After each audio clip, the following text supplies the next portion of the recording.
Hello students. Last video में हम bacterial diseases discuss कर चुके हैं। तो आज हम डिस्कस करेंगे वायरल डिजीजेस। तो वायरल डिजीजेस में सबसे पहले हम स्टार्ट करेंगे विद कॉमन कोल्ड। तो वायरल डिजीजेस में जो कॉमन कोल्ड है वो ये बहुत ही इन्फेक्शियस जो है इसको माना जाता है। कॉजेटिव एजेंट क्या है इनका? Rhino viruses. राइनो वायरसेस जो है एक ग्रुप ऑफ वायरसेस हैं जो कॉमन कोल्ड कॉज करते हैं। अब बात आ जाती है ट्रांसमिशन की। इनका ट्रांसमिशन किस तरह से होता है? तो क्योंकि हाईली इन्फेक्शियस है तो बहुत वेज हैं इनके जो है ट्रांसमिट होने के। Droplets due to cough and sneeze. जब जो इन्फेक्टेड पर्सन है उसकी जो कफिंग है, स्नीजिंग है, उसके through contaminated objects like pen, book, cup, door knobs, computer, keyboard और माउस। मींस अगर उस पर्सन ने जिसको कॉमन कोल्ड है उसने जिस पेन का यूज़ किया है या बुक का, कप या डोर नोब्स जिनको डोर हैंडल्स कहते हैं, या कंप्यूटर कीबोर्ड और माउस का यूज़ किया है, तो उसको कोई हेल्दी पर्सन दूसरा पर्सन यूज़ करेगा तो उसके थ्रू भी ये उसमें ट्रांसमिट हो जाएंगे। तो इसीलिए इसको हाईली इन्फेक्शियस माना जाता है, क्योंकि ये बहुत ही जल्दी अदर थिंग्स के थ्रू भी जो है एक हेल्दी पर्सन में ट्रांसमिट हो जाता है। अब बात आ जाती है सिम्टम्स की।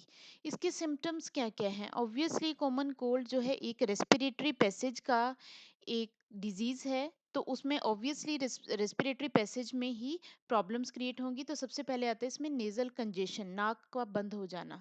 Discharge, fluid discharge from the nose. Next, sore throat. Sore throat mean गला जो है इसमें खराब हो जाता है, गले में दर्द होता है। हॉर्सनेस, आवाज में चेंज आ जाता है। कफ, हेडेक एंड टायर्डनेस। तो ये आप सभी को पता होंगे कि कॉमन कोल्ड एक, क्योंकि इन्फेक्शियस है, बहुत लोगों को जो है ये होती है। तो ये इसके सिम्टम्स हैं जो कॉमन से हैं और आप सभी को पता ही होंगे। अब बात आ जाती है next viral disease, that is AIDS. AIDS के बारे में भी आप बहुत कुछ अभी तक पढ़ चुके हैं प्रीवियस क्लासेस में, लेकिन अभी हम एड्स को यहाँ पे डिस्क्राइब नहीं करेंगे, क्योंकि एड्स को जब भी डिस्क्राइब किया जाएगा तो उसमें इम्यून सिस्टम के बहुत सारे ऐसे कंपोनेंट हैं जिनको एक्सप्लेन करना होता है। तो इम्यून सिस्टम स्टडी करने के बाद ही हम एड्स को डिस्क्राइब करेंगे। Now let's move towards the next type of diseases, that are protozoan diseases. आपको याद होगा what are protozoans. Protozoans protista जो किंगडम है उसके जो मेंबर्स होते हैं, एक ग्रुप है प्रोटोजोन प्रोटिस्ट। तो उसके अंडर जो बहुत सारे ऐसे पैथोजेनिक ऑर्गेनिज्म होते हैं जो ह्यूमन बीइंग में डिजीजेस कॉज करते हैं। तो let's start with the first disease, that is amoebiasis. अब ये अमीबियासिस, अमीबा का नाम सभी ने सुन रखा है, तो अमीबा का ही एक रिलेटिव है, दैट इज एंटमीबा हिस्टोलिटिका। और जो हम अमीबा का नॉर्मली स्ट्रक्चर पढ़ते थे वो है अमीबा प्रोटियस। वो पैरासिटिक नहीं होता है, ठीक है। तो ये जो अमीबा है जिसका नाम है एंट अमीबा हिस्टोलिटिका, ये कॉज करता है अमीबियासिस, और इसका दूसरा नाम है अमीबिक डायसेंट्री, क्योंकि इसमें जो सिम्टम्स है वो डायसेंट्री की तरह के होते हैं। अब स्प्रेड कैसे होता है, इसका ट्रांसमिशन कैसे होता है? तो इसका ट्रांसमिशन होता है by house flies, act as mechanical carrier. House fly ही इसको स्प्रेड करती हैं, but as a mechanical carrier. अब दो तरह के कैरियर होते हैं, आपने याद रखना है, mechanical carrier and biological carrier. Mechanical carrier किसे कहा जाता है? जिसमें खुद डिजीज ना हो। मींस जो पैथोजन है वो उसकी बॉडी के अंदर नहीं एंटर करता है, और वो उसको सिर्फ स्प्रेड ही करती हैं, कैरी करती हैं और स्प्रेड करते हैं। तो उसको हम कहते हैं मैकेनिकल कैरियर। दूसरे होते हैं बायोलॉजिकल कैरियर। बायोलॉजिकल कैरियर वो जिसके अंदर भी उस पैथोजन का कुछ लाइफ स्पैन का कुछ पार्ट उसकी बॉडी के अंदर भी हो, फिर वो दूसरे में भी ट्रांसफर करता हो, तो वो मैकेनिकल कैरियर आ जाते हैं। बट यहाँ पे हाउस फ्लाइज हैं जो कि मैकेनिकल कैरियर हैं। They transmit the parasite from feces of infected person to food and food products. ये क्या करती हैं? ये फीकल मैटर जो एक्सक्रीट जो वेस्ट होता है, फीकल अनडाइजेस्टेड वेस्ट जो फीकल मैटर, उसके ऊपर जो इन्फेक्टेड पर्सन की फीसिस होंगी उसके ऊपर ये बैठ जाती हैं, और वहां से इन पैथोजेंस को कैरी करके फूड और फूड प्रोडक्ट्स तक ले आती हैं। इसीलिए बोला जाता है कि फूड आइटम्स हमें ढक के रखनी चाहिए, ये बिकॉज हाउस फ्लाइज बहुत तरह के पैथोजेंस की कैरियर होती हैं। Contaminated water and food are main source of infection. ये कई बार एमसीक्यू में पूछा जाता है कि अमीबियासिस का इन्फेक्शन का मेन सोर्स क्या है, that is contaminated food and water. ये दोनों इसके मेन सोर्स हैं। मींस अगर हम ऐसा वाटर ड्रिंक कर लेते हैं जो कंटेमिनेटेड है और फूड जो है, तो उससे हमें बहुत ही जल्दी इन्फेक्शन हो जाता है। अब बात आ जाती है अमीबियासिस के सिम्टम्स की। तो सिम्टम्स में सबसे पहले आता है इसमें कॉन्स्टिपेशन। हमें पता है डाइजेस्टिव सिस्टम का जो है, कोई भी अगर डिजीज होगी तो उसमें डाइजेस्टिव सिस्टम से रिलेटेड प्रॉब्लम्स आएंगी, जैसे कि एब्डोमिनल पेन होगा। तो कॉन्स्टिपेशन, प्रॉपर बाउल मूवमेंट ना होना, एब्डोमिनल पेन, आपको सभी को पता है कि स्टमक में पेन, क्रैम्प्स हो जाना, स्टूल विद एक्सेस, ये इसका करेक्टरिस्टिक है, ये सभी ने याद रखना है। Stool with excess mucus and blood clots. Stool है फीकल मैटर, तो इसमें म्यूकस बहुत ज़्यादा होती है और ब्लड क्लॉट्स बहुत ज़्यादा होते हैं, क्योंकि ये जो इन्फेक्शन होता है ये इंटेस्टाइन में होता है, जहाँ पे ये अमीबा जो उसकी लाइनिंग है इंटेस्टाइन की उसको कोरोड कर देता है, उसको रिमूव करता रहता है, जिसकी वजह से वहां से ब्लीडिंग होती रहती है और एक्सेस म्यूकस प्रोडक्शन हो जाता है। तो इसी की वजह से जो फीकल मैटर है उसमें बहुत ज़्यादा म्यूकस और ब्लड क्लॉट्स प्रेजेंट होते हैं। अब बात आ गई ऑर्गन इन्फेक्टेड। जो ऑर्गन सबसे ज़्यादा इन्फेक्ट हुआ है या जो सबसे ज़्यादा अफेक्ट हुआ है, दैट इज लार्ज इंटेस्टाइन। अब next move to the next protozoan disease, that is malaria. अब मलेरिया से आप सभी फेमिलियर होंगे, काफ़ी पहले से आप इसके बारे में पढ़ते आ रहे हैं। मलेरिया कौन सी डिजीज है, कौन स्प्रेड करता है? तो सबसे पहले अब इसमें दो कंफ्यूजन आपने क्लियर करने हैं कि spread through and caused through. Cause कौन कर रहा है, स्प्रेड कौन कर रहा है? तो कॉजेटिव जो एक्चुअल में आपकी बॉडी में डिजीज करता है वो है एक प्रोटोजोन है, दैट इज प्लाज्मोडियम। एक प्रोटोजोन प्रोटिस्ट है। ट्रांसमिशन एक से दूसरे में कैसे होता है, बाय फीमेल एनोफ्लीज मॉस्किटो। ये फीमेल एनोफ्लीज मॉस्किटो इसको स्प्रेड करता है और ये मॉस्किटो इसका प्राइमरी होस्ट है। होस्ट का मतलब क्या है, जिसके अंदर कोई ना कोई उस पैथोजन का लाइफ स्पैन का पार्ट हो। तो अब यहाँ पे आपको याद रखना है ये बायोलॉजिकल कैरियर है। इसके अंदर भी प्लाज्मोडियम अपनी कुछ स्टेजेस कंप्लीट करता है इसकी बॉडी के अंदर। और सब, तो ये इसका मेन इस क्योंकि सेक्सुअल रिप्रोडक्शन इसके अंदर कंप्लीट हो रहा है, तो इसका प्राइमरी होस्ट माना जाता है। सेकेंडरी होस्ट इसके ह्यूमन बींग्स हैं। फीमेल एनोफिलिस मॉस्किटो इसको, जब भी ये ह्यूमन बींग्स को बाइट करते हैं, ब्लड सक करते हैं, तो ये ट्रांसफर कर देते हैं प्लाज्मोडियम को, किसमें, ह्यूमन बींग्स में। क्योंकि इस मॉस्किटो के जो सलाइवरी ग्लैंड्स होते हैं उसमें प्लाज्मोडियम की बहुत जो नंबर्स में एक इन्फेक्शियस जो स्टेज है, इन्फेक्टिव स्टेज जो है वो प्रेजेंट होती है। तो ये एक बायोलॉजिकल कैरियर है, किसका, प्लाज्मोडियम का।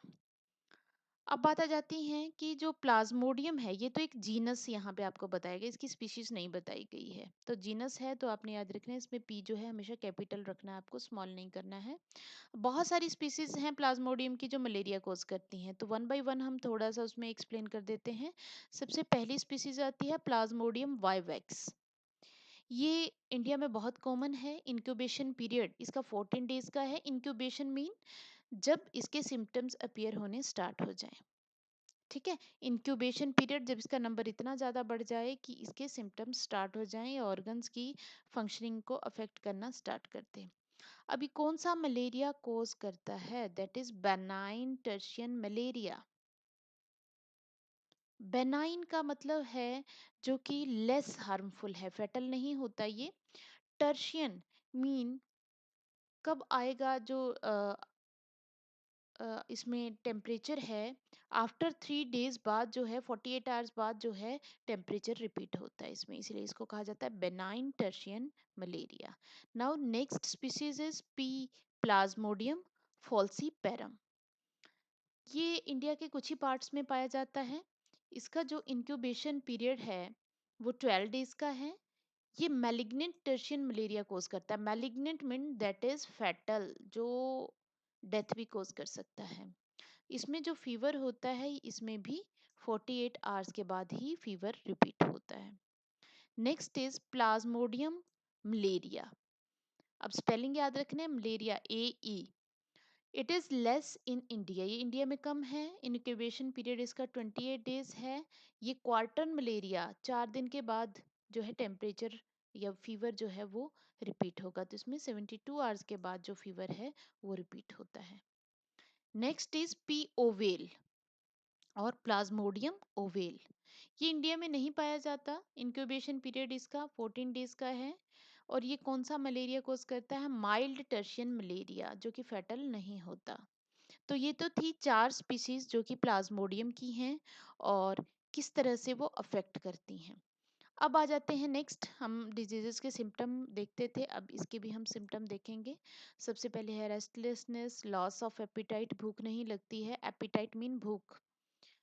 मस्कुलर पेन, मसल्स में पेन रहता है। हेडेक, और सबसे मेन करेक्टरिस्टिक जो इसका सिम्टम है that is chills and fever. ध्यान रखेंगे किसी भी डिजीज का कोई ना कोई बिल्कुल करेक्टरिस्टिक फीचर आपको यहाँ पे या सिम्टम आपको मिलेगा, और वो बाकियों से, बाकी डिजीजेस के सिम्टम से वो डिफरेंट होगा। तो यहाँ पे चिल्स, बहुत ठंड लगती है, उसके बाद बुखार आ जाता है। तो कितना होता है या temperature 39 degree Celsius to 40 degree Celsius यहाँ पे हो सकता है। अब हम नेक्स्ट डिस्कस करेंगे what are the stages in the life cycle of malaria. Malaria में कि कौन कौन सी स्टेजेस हैं जो हमारे में होती हैं या ह्यूमन बीइंग में होती हैं, वो सारी हम हमारे में हैं और मॉस्किटो के गट में, सॉरी ये इसमें क्या है, हमारे अंदर कौन सी स्टेजेस हैं और मॉस्किटो के गट के अंदर कौन सी स्टेजेस होती हैं। तो यहाँ पे अब इस डायग्राम के थ्रू आपको समझाऊंगी।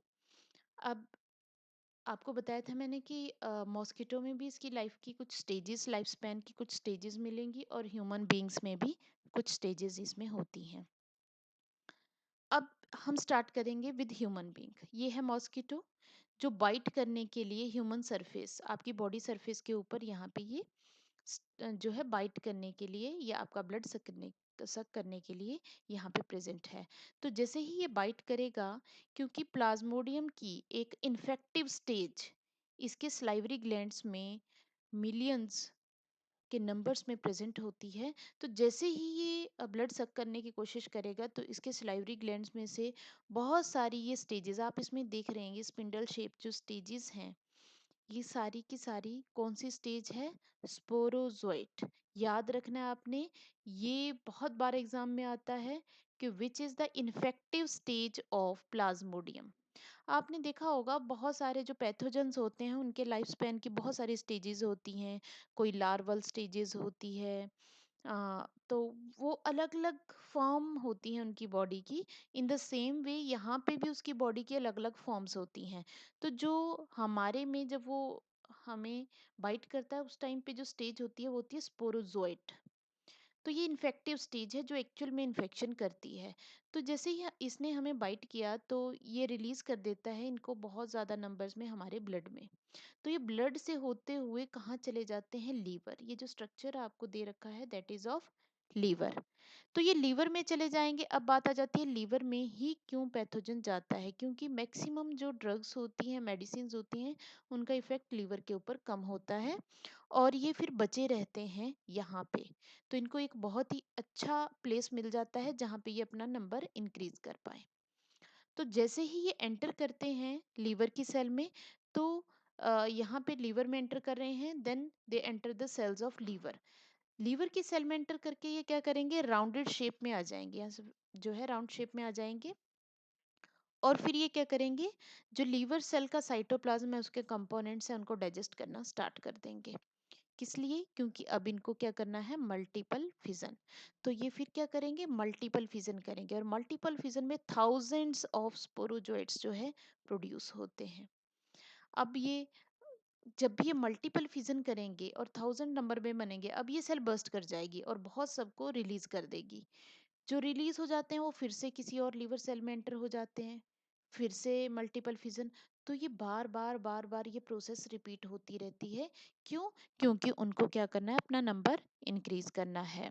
उसके बाद ही वो हमारे ऑर्गन्स को या हमारे आरबीसी ब्लड को अफेक्ट करना स्टार्ट करेंगे।